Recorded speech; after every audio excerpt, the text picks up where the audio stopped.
The morning started out quiet, the kind of gray Pennsylvania dawn where streetlights flicker against the last traces of night and the air smells like wet pavement. Route 99's first run was always slow, picking up hospital workers finishing night shift and office workers heading into Pittsburgh. The GM New Look bus, one of the older coaches in the fleet but recently retrofitted with a hydraulic kneeling system, growled awake as the driver steered it out of the garage. Nothing about the bus seemed unusual that morning except a faint delay in the kneel indicator light, something he'd noticed before but had never gotten written up.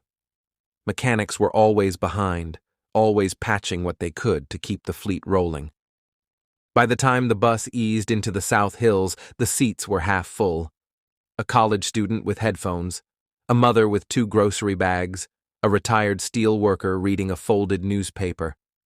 The passengers rocked gently with the motion, unaware that every bounce along the uneven road shifted a bundle of aging electrical cables above the rear axle. Those wires had rubbed against the metal housing for months, slowly shaving away insulation until strands of copper lay exposed. That morning would be the moment they finally met the wrong patch of vibration. It started with a smell, faint like a curling strip of burnt hair. The first person to notice was a woman seated near the back. She looked down, thinking someone had dropped a cigarette. She waved a hand in front of her face and frowned. When she turned around, she saw a thin ribbon of smoke squeezing up through the seam where the wall met the floor. She called out to the driver, but the engine noise swallowed her voice. At the front, the driver sensed something else. The bus tilted slightly lower on its right side, the kneeling system dropping a few inches without being commanded. He checked the switch. It was in the neutral position. He tapped the gauge. The needle twitched, then vibrated, then sagged. The hydraulic system had been acting up throughout the fleet, but no one expected it to misbehave mid-route. Kneeling systems were designed to help elderly riders step on and off, not freeze an entire bus at the worst possible moment. The second wave of smoke came thicker. A teenage boy stood up coughing, pulling his hoodie over his mouth. The woman in the back now shouted louder, and when others turned to see what she was pointing at, panic rippled down the aisle. The smoke wasn't gray anymore.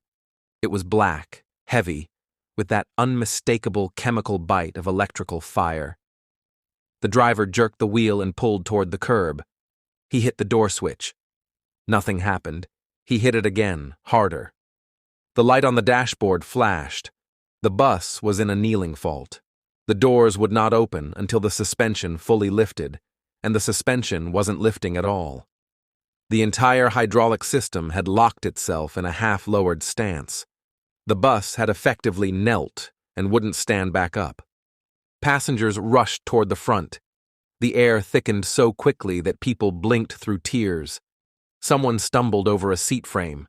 A man tried forcing the rear door, but it was dead too, powered by the same disabled hydraulic line. The driver grabbed the emergency hammer from its cradle and swung at the nearest window. The first blow bounced off. The second cracked it. The third shattered it outward in a small burst of jagged glass. Cold morning air rushed in, but the smoke rushed out faster.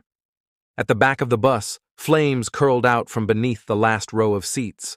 They weren't huge yet, but they were spreading with a speed no one expected.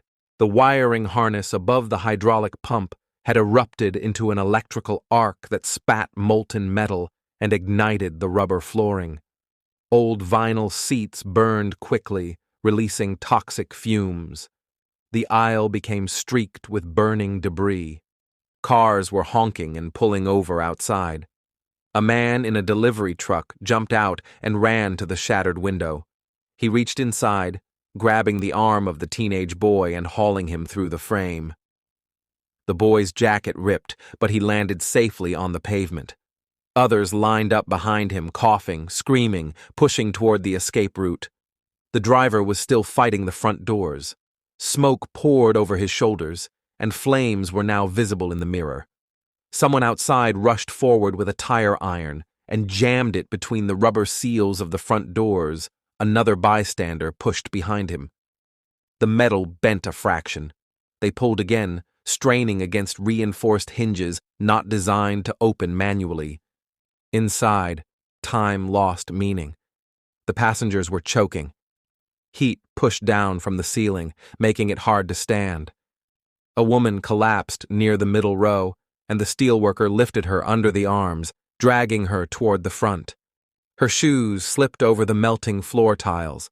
The heat blistered the back of his neck, but he didn't stop. Then the fire reached the fuel tank compartment. There was no explosion, but the flare-up inside the bus was violent enough to send passengers stumbling. A wave of fire rolled forward, swallowing seat cushions and climbing the walls. Windows on the left side began to blow outward, one by one, the sound like shotgun blasts. Finally, one of the rescuers outside ripped the top hinge free.